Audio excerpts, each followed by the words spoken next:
Jumpsuit. Okay, YouTube, we're back. I tried making another video earlier, but it did not turn out too well.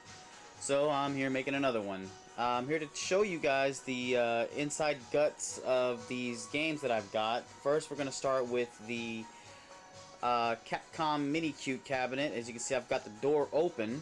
Let me step back a second here so you can get a good view.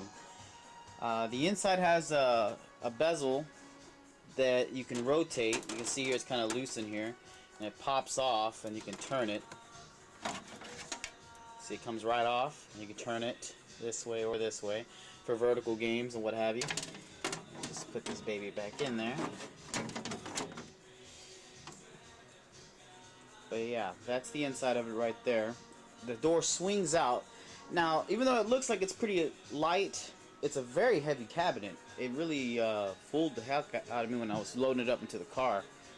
But lucky for me, it did fit into the back seat when I went to go pick it up.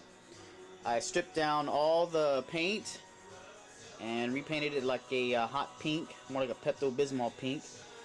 And this is a hand spray paint job done with a satin finish. It's done really smooth. Re-chromed the rings and had them done with anodized purple. And the monitor is really sharp, and it's a rotatable monitor, by the way. You can turn it for vertical games. And as you can see here, there's a coin box and test switch, credit switch, and in here, let me open it up right quick. There we go. You can see how it's set up. It's there's plenty of room in there for bigger boards. All that in there was completely rusted on the inside. All that was stripped out. Let me get some light in here. The plate was chromed, the mesh was chromed and anodized. So everything's been redone. All the switches, all the wiring has been cleaned up, and the corrosion has all been removed. Lock her back up.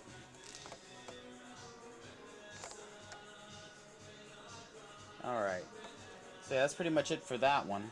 And that closes up. I just need to find some feet for it.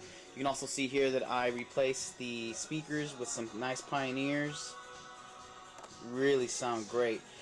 The speakers I had on there before, actually that came with the cabinet, were totally rotted. Those things, you barely touched them and they crumbled. And oh, I forgot to show you guys. This is the coin mech. I don't know if you can get a good look here if the video shows it, but that was completely rusted, coated with rust. And I had it dipped in acid and chromed and then anodized with purple. So it turned out really nice. I was kind of going for like a gumball, you know, candy feel to it. You know, these are candy cabinets. So I wanted to look like something you could possibly eat, like a marshmallow mix or something. But yeah, that one's almost done. And over here is the Neo Geo SC19. There's a guy online on YouTube. His name is Boss Bosley. He has two of these babies, so he really lucked out.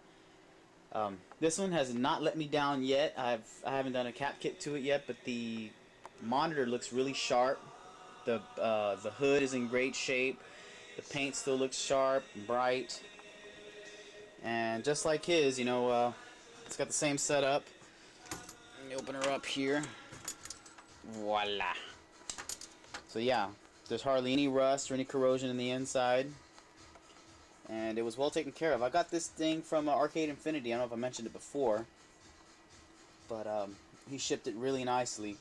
I'd ordered a cabinet before from him, and it was damaged during shipping, so I had to have insurance cover it. But yeah, there's the carts right in there, and I hope to have this thing repainted in the inside and redone. You know, just do a refinish on it. Make it nice and neat again.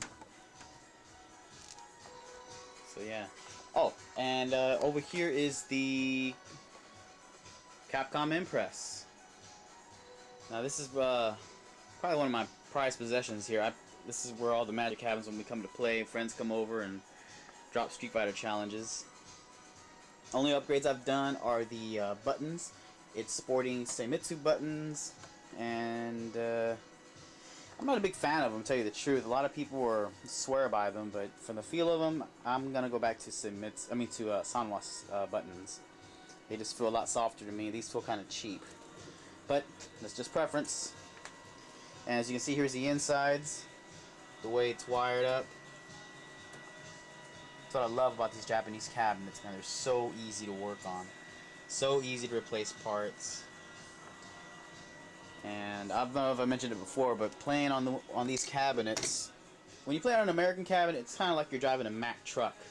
When you're playing on one of these, it's like driving a Ferrari. The precision of the sticks and everything. I've even mentioned years before Japanese sticks came into play over here in the United States that the equipment means everything. It's like half the battle right there. So yeah, it's in really great shape. It's got a little less than 650 plays on it, and it's in great shape. I also have some questions about the posters I have. I'm going to show you guys those real quick. These are from a company called Banpresto. Maybe you can get it close up here and look. These are real Japanese posters, promotional posters for a Super Street Fighter, and this is Super Street Fighter 2 Turbo. I don't know if you can get in there and see.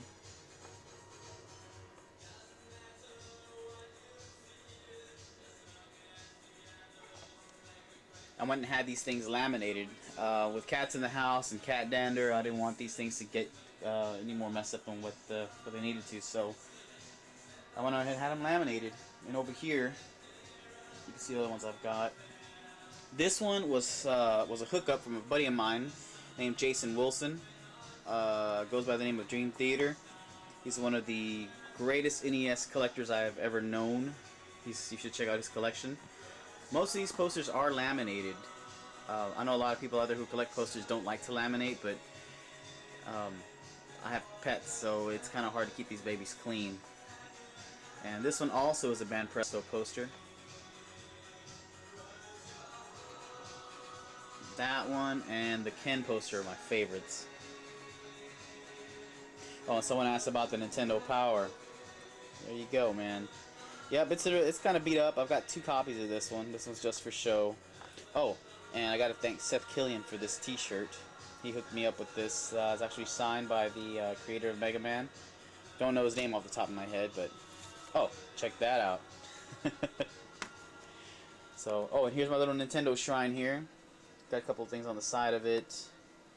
This baby's old. This little console area here. It used to be for record players, a record player and a tape deck, but I'm using it now with my little TV, playing Final Fight.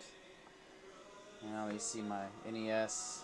So, but anyway, I'm rambling here, so I just wanted to show you guys, give you guys a quick look. Oh, also, someone wanted to see the board itself on the. That reminds me, somebody wanted to see the inside of this cabinet to look at the board itself. So in here, I'm running the CPS2 Hyper Street Fighter 2 board. Let me flick the light on here, and now you can get in there and see it a bit closer. And now this all came in a kit. People swear up and down that most of the boards that are out there, almost all of them, are bootlegs.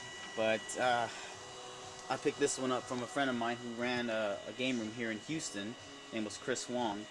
And he swears that it is a legit board. Came with the kit and everything. And when I had it phoenixed, the guy who phoenixed it looked at the ROMs and said everything looks normal and legit. So, but you know, I had to have it phoenixed because I don't want to mess with suicide batteries or what have you. So that's pretty much it, man. This cabinet is in really great shape. It's not yellowing at all.